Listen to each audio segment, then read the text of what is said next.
Hey everyone, and welcome back to the Freedom Adventure, the channel where we take a old ambulance and convert it slowly over into a miniature Class C motorhome. So it's been almost a year since my wife and I purchased the Freedom Adventure. It was September the 21st of 2024 that we had purchased this old ambulance and drove it home, threw it in park, and by and large, that's pretty much where it's sat at ever since then.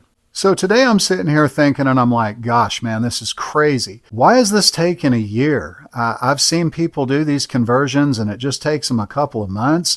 I don't get it. Like, why is this taking me so long? And I can answer that question. Part of it is, folks, I obsess about a lot of silly things that a lot of people don't.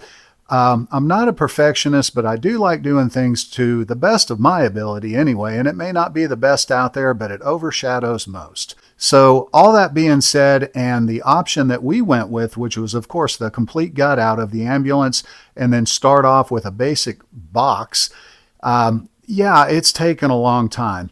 And when I started thinking back over everything that I had done to this thing since day one, everything that we had painstakingly taken the time to do, gosh, there's a list of things that I'm going to go over and just kind of give you an idea where all this time has gone.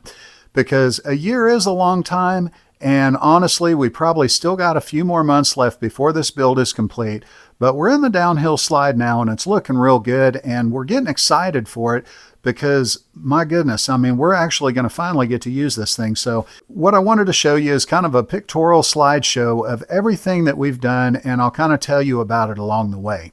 Anyway, welcome aboard. Hope you enjoy the video, guys. Let's go check it out. Okay, so this is on the test drive. He was kind enough to offer us just to go ahead and take this animal out to see how it felt, become comfortable with it, and just see, if it's something we can tolerate driving.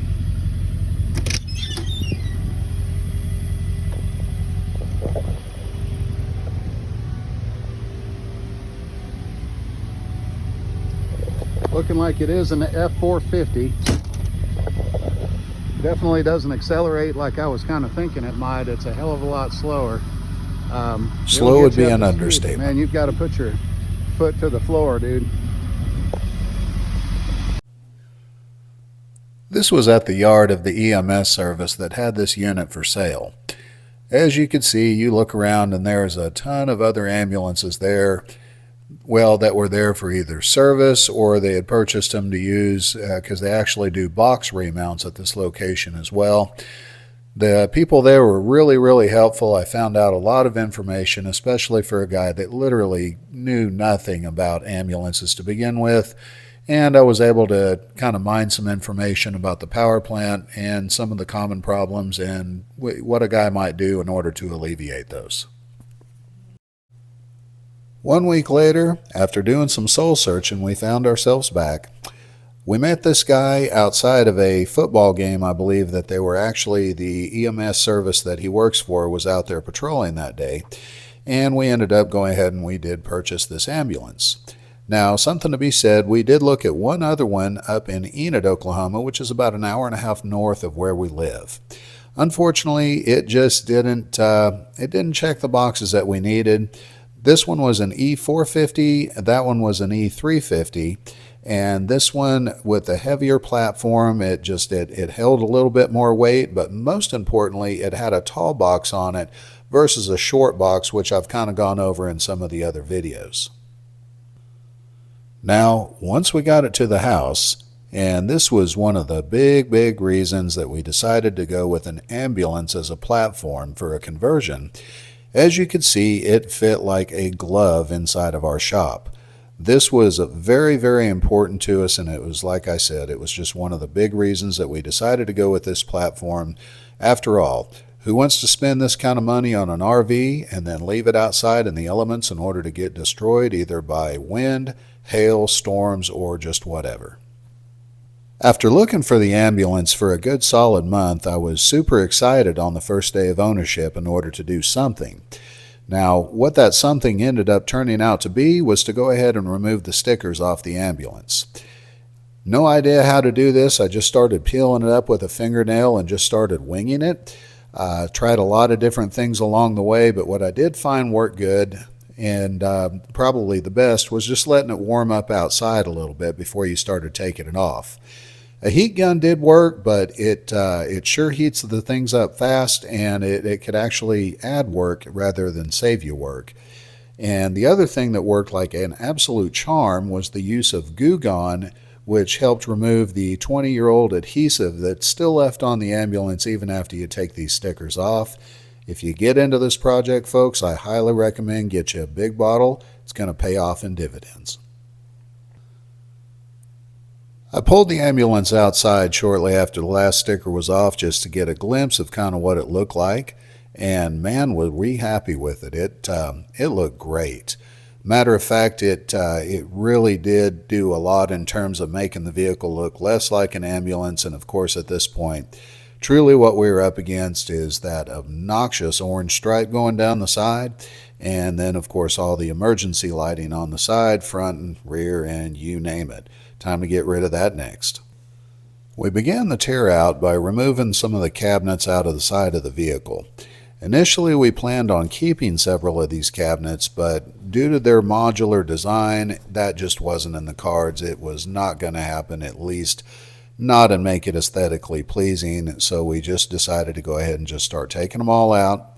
And as you can see, what we ended up with here is basically the bare bones, the aluminum structure on the side, the metal lockers, from the inside of the vehicle. As you could see, right there's the oxygen tank cabinet, and you could see, just basically the structure and the skeleton of this animal itself. Guys, this took a long time. It was a whole lot of figuring out along the way. After all, we'd never done it before.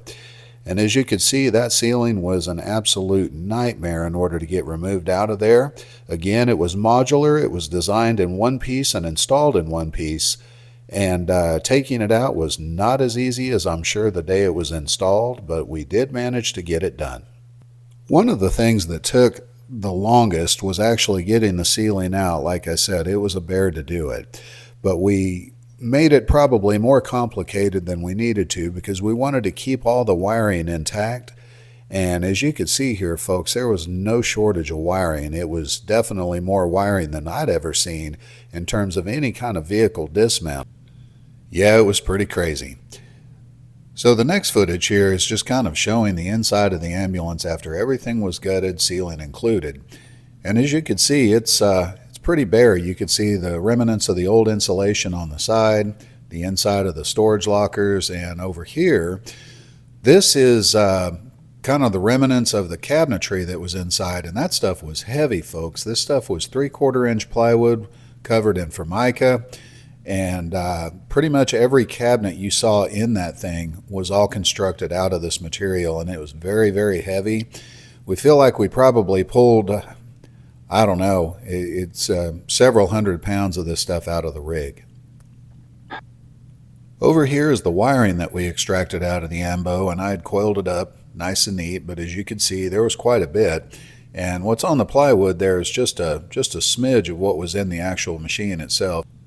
Now, what you see here is more or less the roughed out finished product of the bed platform that we had went ahead and built. Now, the exterior storage lockers, as you can see from the inside of the rig here, we ended up trimming those down in order to make accommodations for the bed platform to go across the back of the machine. As you can see, we left just a little bit on the back side of them so the doors would still open and close and have the hardware there to do so.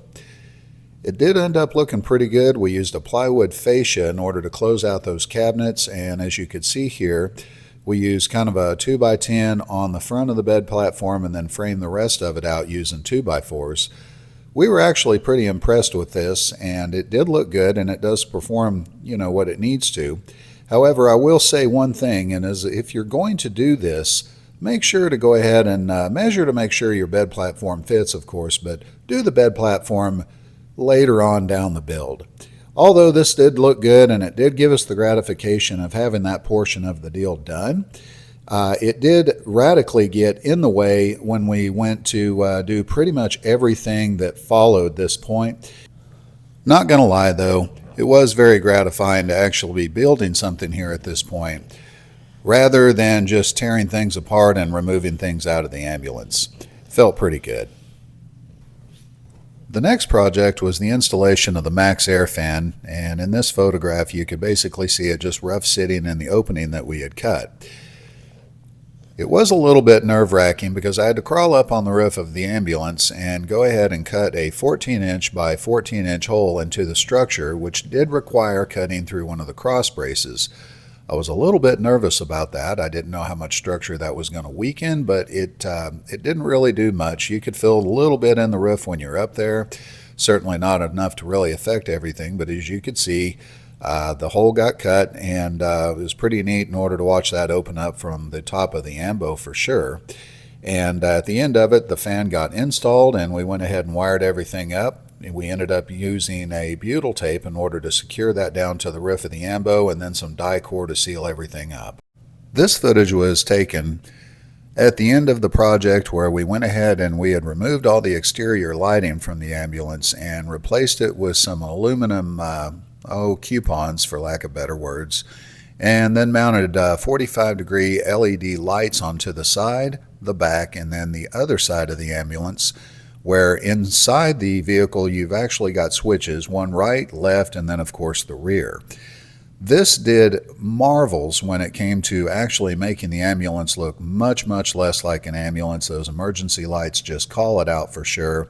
And at this point I was getting pretty excited because once again, you take that orange stripe away here and now it's starting to look just more and more like a box truck, and quite a bit more incognito than the first product that we ended up driving home that day. So whatever you do with your rig, you really do want to go ahead and remove all the emergency lighting off of it, just out of pure respect for the emergency medical services that really do drive these things on a daily basis. These are the metal coupons that I used in order to make the mount pads for the LED lights. We had plenty of aluminum left for basically anything we needed it to use it for when we removed the interior cabinets out of it. Now, we didn't remove the entire lockers out of the rig itself. We just went ahead and cut down several portions in order to make room for that bed platform that I was showing you. But they did suit the purpose really, really well to provide some almost 1/8-inch thick aluminum plates that we were able to fabricate just using a simple jigsaw in order to get these lights mounted to them. Then we went ahead and screwed the holes to match the holes of the existing lights and mounted them to the side of the vehicle. Here you can see the lights on the outside of the ambulance, and guys, this was in a pretty dark shop when this was shot. Now granted, the inside lights of the ambo are on, but as you can see, these things provide a tremendous amount of light, especially given how small they actually are. Once again, when it comes right down to it though, I was pretty excited at this point because it really was starting to take more of an RV vibe rather than an ambulance vibe, and having those emergency lights gone, man, it did just so much for the build. Without a doubt, I could tell you for sure that the roof that we did on this, or the ceiling rather, was one of the most challenging portions of this build. And it wasn't necessarily hard because the difficulty of putting it in, it actually went fairly quick once we had that first board lined up. Getting the first board lined up was a real task, however, because every single board following that was going to follow that, whether it be straight or crooked, and in our case it came out really straight and it looks amazing. Here we can see the boards are going up, and we were almost done at this point, but you can see it was just raw tongue and groove pine board, nothing fancy. It was actually out of the options that we used. It was one of the less expensive options to go with, especially considering the impact that it gave us at the end. Now, once again, the bed platform was in the way when it came into sanding this ceiling, and of course you could see me sitting there. It was a challenge to sand it, it was a challenge to spray it, to wipe it down, and everything to do with the build, including screwing it up into the ceiling. This was the end product after the clear coat had dried, or at least after one of the first coats of clear coat had dried, and as you can see, the gloss is really, really nice. It turned out fantastic, and we really couldn't just be a whole lot happier with the way that it came out. It was a lot of work, definitely worth every bit of it, however. You can see here, this was right when the clear was drying, and we're just scrolling across it, and you just see how awesome that really, really does look. Something I didn't want to pass up on comes down to the insulation that we used. From the factory, Wheel Coach used kind of a rollout yellow insulation, which was probably adequate for its time, but for today's standards, it just wasn't going to be good enough. What we ended up using were 1-inch thick foam boards, and we painstakingly took the time to cut each and every one of those to fit the opening that it needed to go into. And that includes all the walls, the ceiling as well, and we ended up using a total of 2 layers on everything for a combined R value of R10. Is that enough? Well, we don't know. We're going to hope so. The only one area that we didn't end up insulating was the floor. The beauty of this rig is it is a tall box rig, which enables me at 6'2" to stand erect and have about 1 inch to maybe even 2 inches above my head. The problem with putting the foam on the floor was that it was going to hog up at minimum 3/4 of an inch more. Unfortunately, the tolerances were pretty tight at this point. Like I said, I might have 1 inch to maybe 2 inches above my head, but by the time you get lights hanging down, even just a little bit off the ceiling, it was going to be too tight for comfort. And the fact that we are in Oklahoma and we don't have severe winters, we went ahead and opted out of doing the floor insulation. It's possible we may have to find a workaround in the future, just depending on if we see the need to do that or not. The restroom in a lot of van builds, in my opinion, are where they kind of suffer. So many of them, you just see a little slide out that's got a composting toilet on it, and that's pretty much where it ends. No shower, no running water, that's kind of it. Despite this limited size of the ambulance, we decided to go for something a little bit more lavish. And as you can see here, we went ahead and framed in approximately a 2.5 foot by 6 foot long bathroom.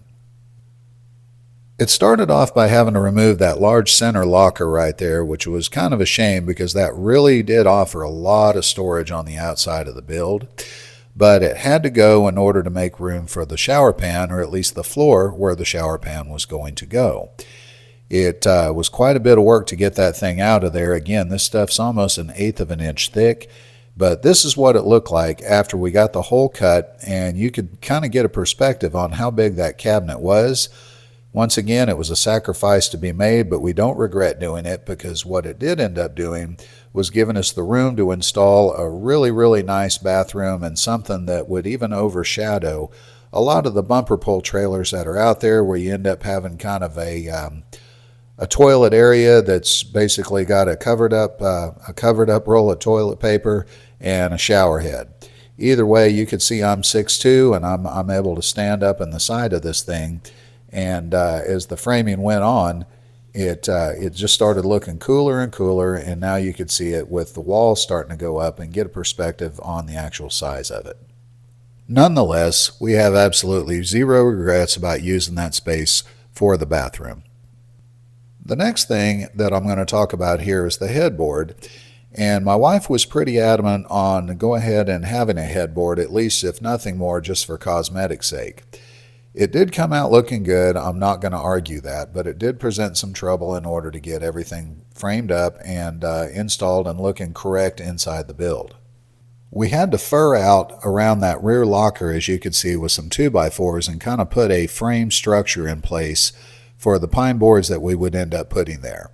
As you can see, the pine boards are the same ones that we used on the ceiling, only they run horizontal just on the end of the bed. I can't say it doesn't look great, though. It really did come out looking nice, as you can see. Since we removed the divider between the cab and the cabin, we had to do something in order to replace that, and this was my answer, which was about a 12-inch wide frame going around the opening, and then using these 2 sheets of plywood in order to kind of divide those, leaving a walk-through in between. The next step was to frame in a couple of bench seats for a dinette. Now, we hadn't really seen a configuration like this, and we had looked at a lot of the ambulance camper conversions, but we were pretty happy with ourselves that we were able to go ahead and fit a dinette into such a small little area, and we did, and it fits both of us quite nicely.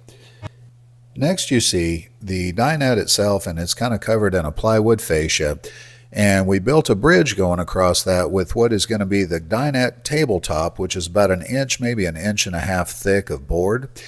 We stained it to match the kitchen countertop, as you could see here, and it looks great. Now, what we don't have in place is the pedestal yet, but you could also see that this is going to be able to be used as a couch, a dinette, and even a sleeping area if necessary.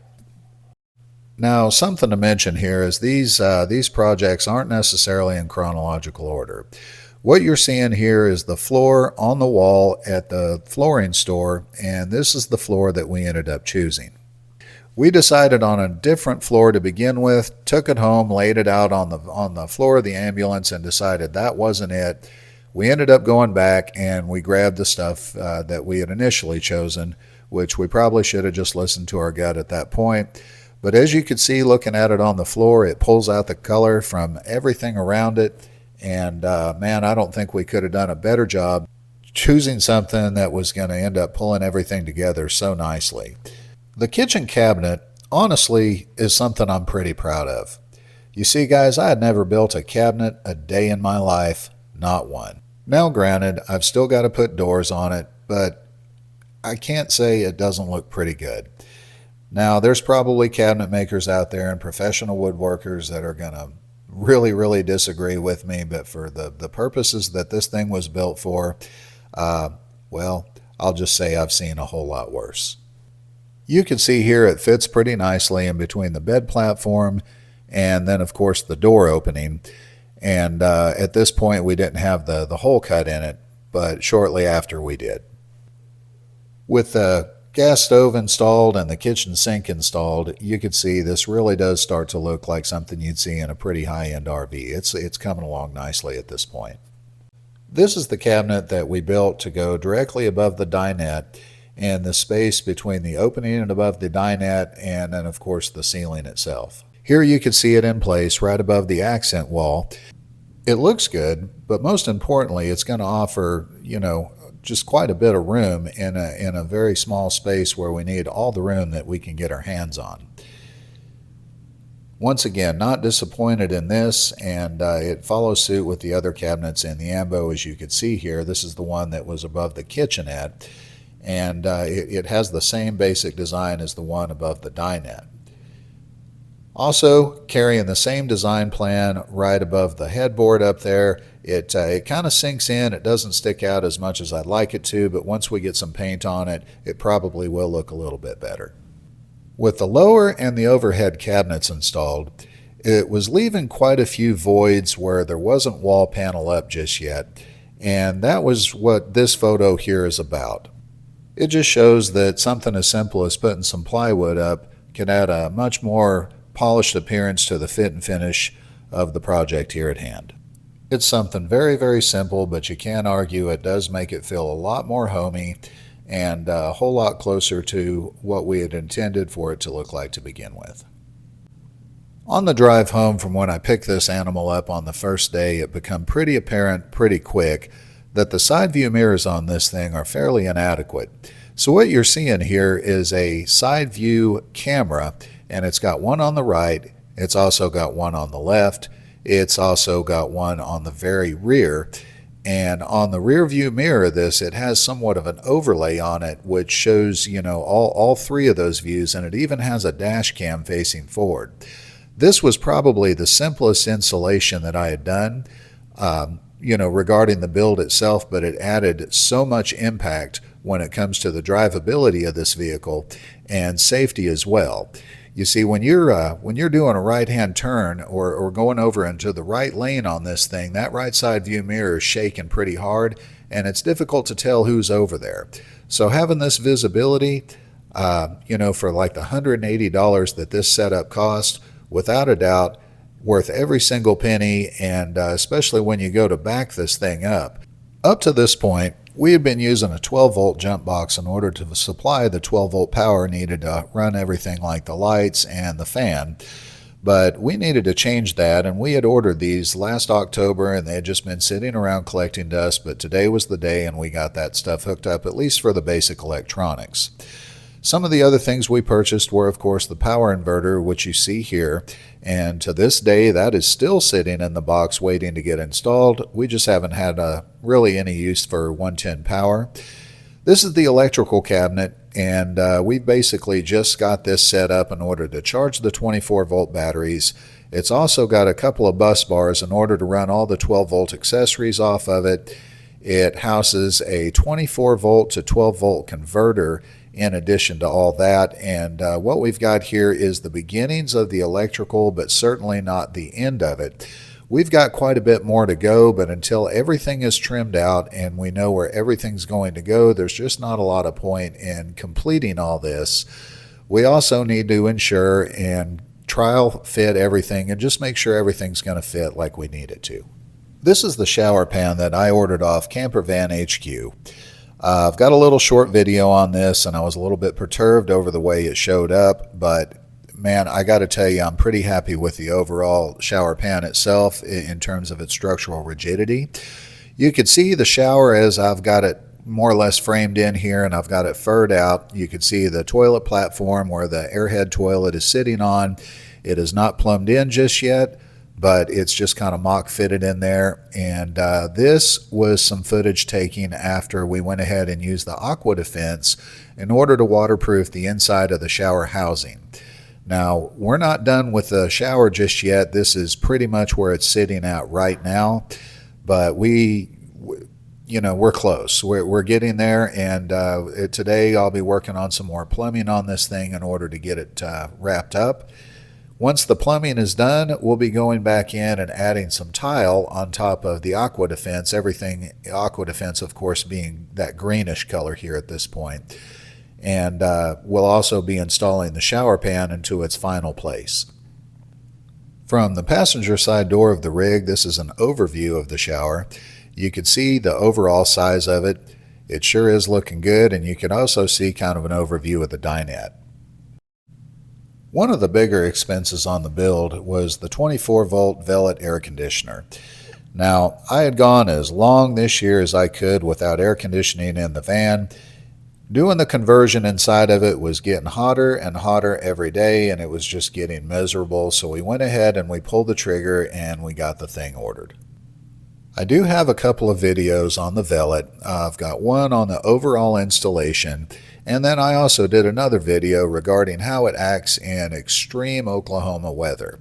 If you're interested in either one of those, I suggest you check them out. They've turned out to be a couple of the more popular videos that I've done, but they really are helpful, and they're just packed full of useful information when it comes to installing a 12-volt air conditioner, especially one that's an underbench unit, such as the Velvet that you see here in front of you now. A big reason, of course, to have the air conditioner, especially while traveling, is our little nutso-mutso here, Murphy, and our other dog, Beaumont. Both of these guys are very heat intolerant, so this was definitely a necessity, whether it be the Velvet or any other air conditioner, but we knew we had to get one. Velvet was just the one that we chose. Velvet's claim to fame basically comes from the fact that it is an underbench air conditioner. And what that means is instead of having a big box sitting on the top of your ambulance or your camper for that matter, the workings of it are actually under the bench, or they call it an under bench, but it could be under bed or anywhere inside of the rig itself. The drawbacks, of course, are you're going to have two very large vents that have to exit it, and that's what you're looking at here. You're looking at an exhaust vent on the right, and you're looking at an intake vent on the left. Apart from that, the installation was a breeze. It was just a matter of hooking up a positive and a negative battery terminal, running the interior vents where they needed to go, and pretty much turn it on. At this point, they just draw power from our 24-volt battery bank, and right now we're charging that battery bank with a 24-volt charger, but we also have a pile of solar panels which we have not installed yet. That video is going to be coming up soon. Here you can see the interior cooling ducts that are peeking out from underneath of the kitchen cabinet. Again, the unit itself is mounted underneath of that bed platform, and there's two vents that are coming out. These were not installed at this point. They were just hanging out as I was doing the test run. So when you're installing something that draws a lot of power, do yourself a favor and get one of these. Now, this is a Renogy battery monitor. There's other types of shunts out there that tell you basically, what kind of wattage you have coming in, what kind of wattage and amperage you've got leaving the unit. And more important, it's just kind of like a gas tank or a fuel gauge for what kind of power you've got remaining. This didn't cost very much, but it's worth its weight in gold. The last couple of weekends, I've been working on the drain system or the drain side plumbing, and this is a clip from a video on a gray tank install. If it's something you're interested in, go check it out. The video's out there, and this is where I put the gray tank underneath of the ambo. This was a lot of not a lot. This was a big challenge considering that this vehicle never had a gray tank before. So trying to find out where exactly it was going to go, and then of course the geometry involved in terms of getting the water from the sink, the shower, all the way over to where the gray tank resides. Well, that wasn't easy, but also not insurmountable. Where there's a will, there's a way. Underneath of the sink, nothing fancy, just your basic P-trap. And that goes over towards underneath of the bed, where the water then travels over towards the driver's side of the bus. Water then travels underneath of the shower pan towards the front of the bus, and then goes underneath of it, of course, into the gray tank. Here's a little overview of the PVC pipe that goes underneath of the bed and then goes down and then forward towards the front of the bus in order to take all that water from the sink and of course route it over. Now, same thing with the shower. Here's the shower pan itself, and then of course it drains straight under where it joins into that line, and then of course goes to the gray tank. Once to the gray tank, it could simply be drained whenever the need arises. So what we've got here is the water compartment. Now this is the compartment at the left rear of the vehicle, which houses the freshwater tank. It's got the water accumulator, the water pump, and a whole lot of plumbing, as you can see. Visible here is the water fill valve, also the city water entrance as well. There's a couple of check valves up there. They do what they're supposed to do and keep the water from flowing backwards.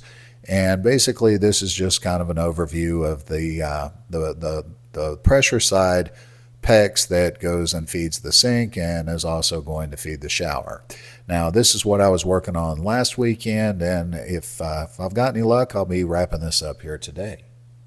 Before I wrap this video up, I did want to go ahead and throw a quick diagram out of the overall plan that we use for our 8-foot by 14-foot ambulance camper conversion. Anybody that's interested, you can go ahead and screen snip this and kind of apply it to your situation. Who knows, maybe it will help.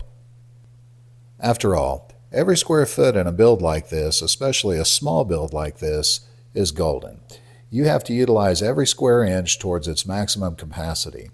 One video that I plan on doing in the future, even once this entire thing is done, is an expansion video on using every single nook and cranny possible. Kind of a video on finding space where you just never knew that there was space to begin with. So one more little thing I wanted to show you here before we wrap things up is kind of the project that I've been working on for about the last 3 weeks running now. We've had about 1 to 2 weekends doing drain side plumbing, and then 1 to 2 weekends doing pressure side plumbing, including the water pump, accumulator, and everything that goes with. I hadn't put this in the video because up till today it wasn't complete yet, but I just wanted to give you a quick rundown of what I did do. So come on and check it out with me. And what we've got here on the left is the freshwater tank going down to the water pump and also the pressure accumulator. Everything pressured up just fine. I did get everything hooked up today, so very, very excited about that. Now, there was a couple of leaks along the way. First leak I ran into was at that water fill where it joins to the tank. I had to use an adapter there from a 1.5 inch adapter down to a 1.25 inch opening. I feel like that's probably where the problem is. As a matter of fact, I think the pressure on that hose right there is what's causing that water to kind of seep out on the top of the tank, but that's really not a big deal. I'll get that sorted through. It may be a matter of just getting a different fitting for it. Who knows, but easy enough, right? Now, down here, the water accumulator, as you can see, has got a little pan underneath of it. So this thing comes pre-charged with 10 psi, and I went ahead and I added up to 30 psi on it because that is the cut on pressure in order to get that water pump to come on. And I do believe I caused a problem there, because I looked down and it wasn't just purging water, but it was seeping water. That's a problem I'm going to have to take care of.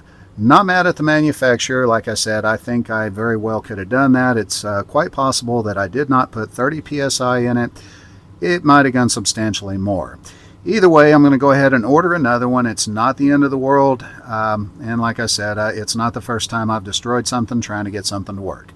Now the little orange cable here, it goes up to the electrical cabinet, and right now it's just hooked up to the fuse block, and temporarily it will get hardwired in, but for today's purposes I just wanted to get that wired up, and just, you know, for the sake of making sure everything worked.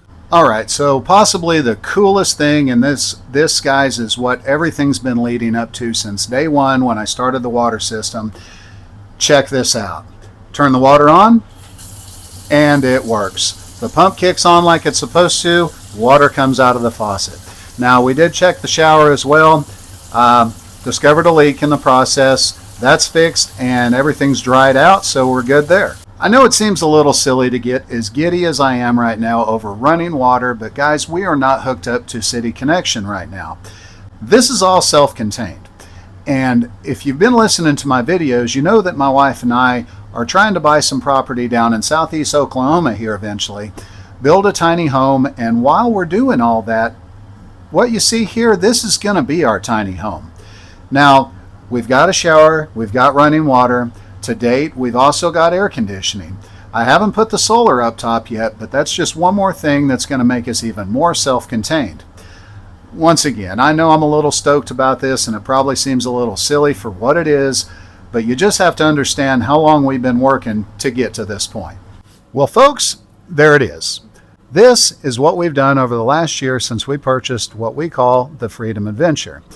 Now, the Freedom Adventure represents a lot of things, but right now, first and foremost, it's this rig sitting here next to me. Now, when you look at everything we've done on this, yes, it did take a year to get to this point, but you just have to understand when you go back and you review all the projects that we've done on this, how long each individual project has taken us, and especially when you consider that we've done it within the confines of usually 1 day per weekend, and in the winter, sometimes 2 days per weekend, and every so often we'll take a day off in order to basically take a day off, right? Those days off are oftentimes spent on this as well. But the point that I'm getting at here, guys, is this hasn't been an everyday thing. It's not been ongoing.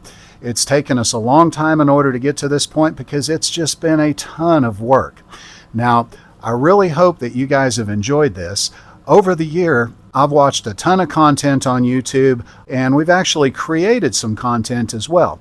Now, right from the very word go, when we started the YouTube channel, that was kind of the whole point of this, was to be able to document what we're doing, and we're really hoping that it helps you with your build, and or for that matter, maybe you don't have a build going right now, but maybe you want one. Anyway, guys, I really hope you've liked what you've seen here today. If you did, like and subscribe. Now, tomorrow we're going down to southeast Oklahoma. We're going to be looking at some properties down there, and who knows, man, maybe, just maybe, we'll find something that appeals to us. We've got our fingers crossed. So tomorrow I'm going to shoot some footage of kind of the terrain that we've got our eyes on, kind of what's appealing to us, and maybe it'll appeal to you. Anyway, like and subscribe if it's something you're interested in. It'll help us out, and I think you'll really enjoy it. Guys, I won't take any more of your time. Thanks for tuning in, and I hope to see you soon. I really do. Happy adventures, folks, and you have a good day.